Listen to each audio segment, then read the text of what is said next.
Cuando la tierra aún estaba caliente y amorfa, los dioses ancestrales decidieron mandar a las deidades más jóvenes a darle forma al planeta. Estos dos eran Izanami e Izanagi, que iban equipados con una lanza celestial, la cual introdujeron al océano y lo mezclaron. Al sacar la lanza, unas gotas de agua salada cayeron nuevamente al mar y se coagularon, formando las islas que conforman hoy Japón. Pasaron los siglos y las primeras personas llegaron a Japón a través de inmigraciones de diferentes países asiáticos. Pasaron más siglos, nacieron múltiples deidades y la sociedad japonesa se aceptó absorbiendo mucha de la cultura china. Pero este archipiélago se había vuelto un lugar muy violento, lleno de guerras civiles, por lo que el dios Amaterasu envió a su nieto Jinmu a poner orden, convirtiéndose en el primer emperador de Japón. Y a pesar de que todo esto son hechos sobrenaturales, los japoneses en verdad creen que su emperador y todos sus descendientes tienen sangre divina hasta el día de hoy. De hecho, han sido muy pocas veces las que el emperador ha sido visto, como por ejemplo durante el terremoto 9.1 que sacudió a Japón durante el 2011. Y sí, todos sabemos que tienen la misma utilidad que los reyes en la época actual, o sea, un 0 a la izquierda, están de adorno. Y si crees que eso era diferente antes, pues no. Mientras la responsabilidad del primer emperador era originalmente mantener la paz y orden, pues como que no le resultó mucho. Si piensas en Japón como un país donde reina la paz, la tranquilidad, sabiduría, cosas kawaii, fanservice y que todas las personas eran como los héroes cliché que siempre hacían lo correcto y eran más leal que un perro, pues prepárate para quedar impactado.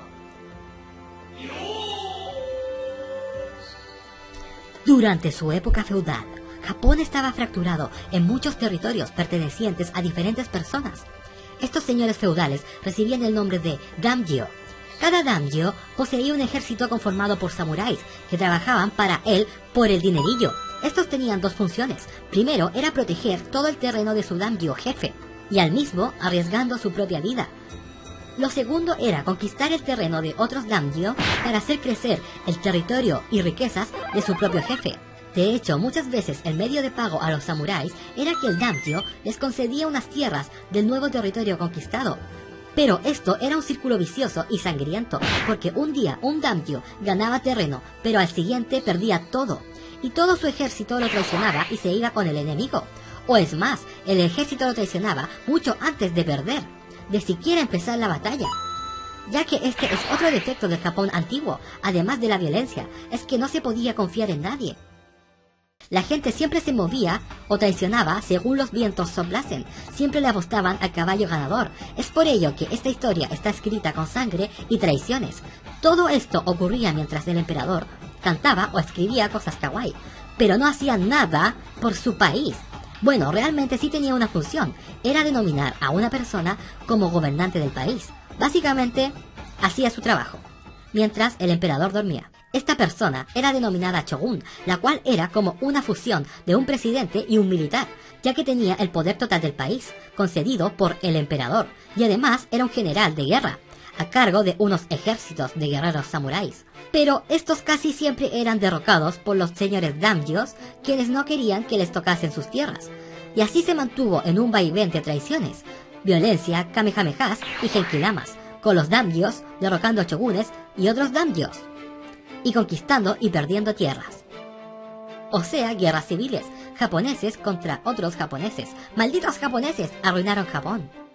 Pero llegó un día cuando un daimyo y poderoso samurái, conocido como Nobunaga Oda, decidió conquistar todo Japón, arrebatándole el poder y tierras a todos los daimyos, a base de una brutal fuerza imparable, también conocido como un demonio dictador y tirano violento, sanguinario genocida, ya que fue el primero en utilizar armas de fuego en un Japón dominado por las espadas, lo que se consideraba un hecho de cobardía. De hecho, en casi todos los videojuegos y anime lo encarnan como un tipo malo, pero aún así, él inició algo que nadie más había logrado, y era la unificación de Japón, aunque antes de su muerte solo había logrado unificar la mitad del país. Por cierto, fue asesinado por una traición de sus hombres, incendiando el castillo mientras dormía.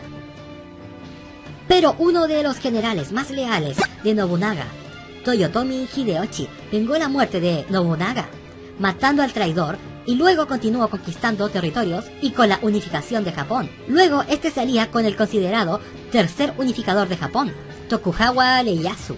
Sí, el que es nombrado una y otra vez en la serie como era Tokugawa, o sea, su era y la de todos sus descendientes como shogun.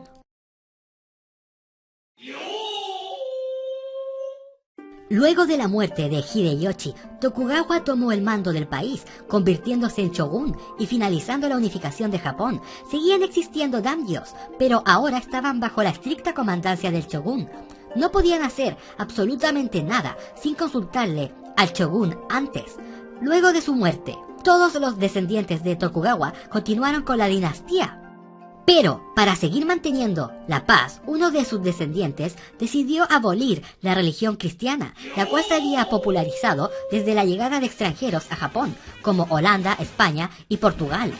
Mismos extranjeros que introdujeron las armas al país. La religión católica debía ser eliminada, ya que podría deformar las bases de la sociedad japonesa, tratando de cambiar su manera de pensar, amenazando la paz que tan difícilmente fue lograda. Para esto se tomaron dos medidas.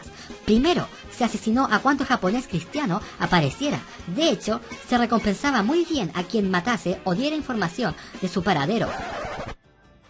La segunda medida cautelar fue expulsar a todos los extranjeros de Japón, prohibiendo la salida o llegada de gente a Japón, y amenazando de que cualquiera sería eliminado si desobedeciese esta regla. Esto ocasionó que Japón permaneciese aislado de todo el occidente por siglos. Con el único país occidental que mantuvo comercio fue con Holanda. Con estas medidas se mantuvo la paz durante más de 200 años.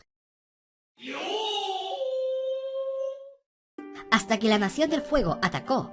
En el año 1853 llega una armada estadounidense comandada por Comodoro Perry, quien exigió un tratado de comercio con Japón.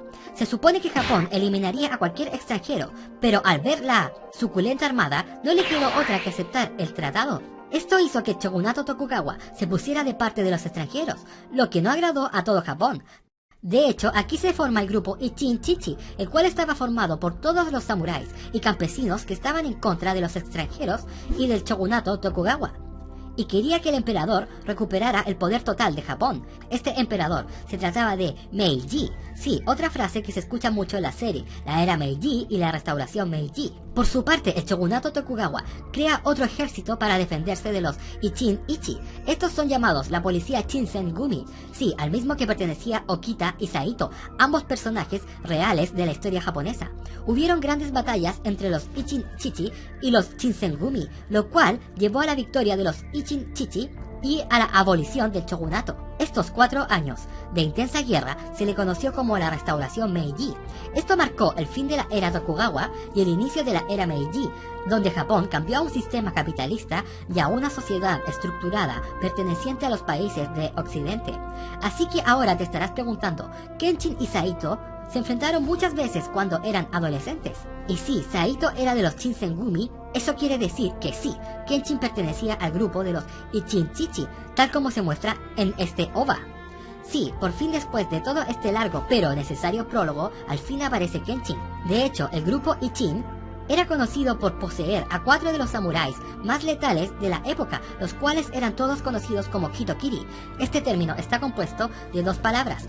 Hito, que significa persona, y Kiri, corte. Este término fue traducido como Badusai, el destajador, el seudónimo con el que era conocido Kenshin. Pero aquí hay que aclarar que los 4 Hitokiri del grupo Ichin realmente existieron, pero ninguno se llamaba Kenshin Himura. Kenshin está basado en varios samuráis de la época, pero aún así, a diferencia de Saito y Okita, Kenshin es un personaje ficticio.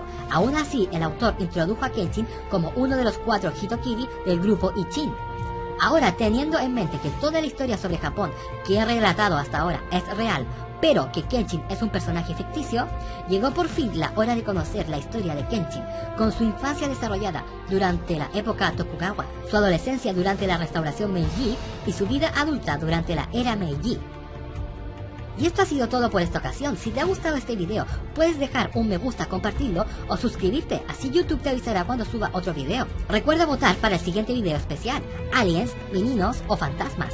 Deja tu favorito en comentarios. Muchas gracias por ver y me despido.